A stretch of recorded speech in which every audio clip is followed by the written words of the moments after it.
আচ্ছা, আলু ফুলকপির সবজি বানাবো। আলু ফুলকপি মটর দিয়ে, হ্যাঁ এই মটর তেল দিয়ে এবার ফুলকপি ঢেলে দিছি।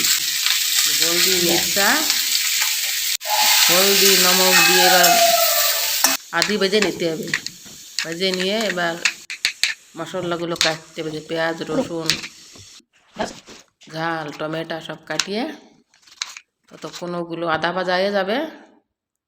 এবার আদা ভাজা হয়ে গেছে, এবার মটর দিয়ে দিছি। এবার আদা ভাজা হয়ে গেছে, একটু হিলাই চিলাই নামাই দেবো। নামাই দিয়ে ধুয়ে এবার ফের তেল দিতে হবে কড়াইতে। তেল দিয়ে এবার জিরিয়ে শুকনো জাল, তারপর তেজপাতা দিয়ে ভেজে নিয়ে এবার পেঁয়াজ রসুন হারি মির্চা ঢেলে দিতে হবে।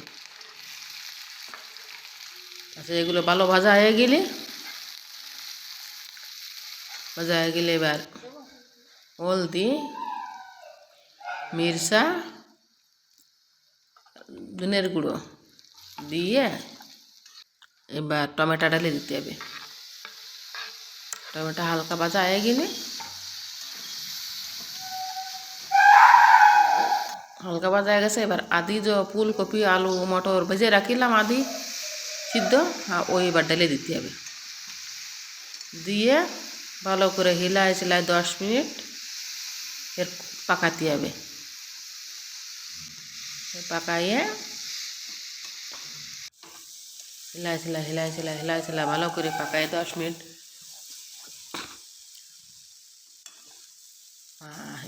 হয়ে গেছে। এবার উপর দিয়ে এবার ধনিয়ার পাতা ছেড়ে দাও। ধনিয়ার পাতা দিয়ে ভালো করে হিলাইতে হবে। হিলাইয়ে আরও 1 মিনিট ভাজতে হবে। ভাজিয়ে ধনিয়া পাতা দিয়ে এই হয়ে গেছে। এবার উপর দিয়ে গরম মশলার গুঁড়ো ছাড়তে হবে।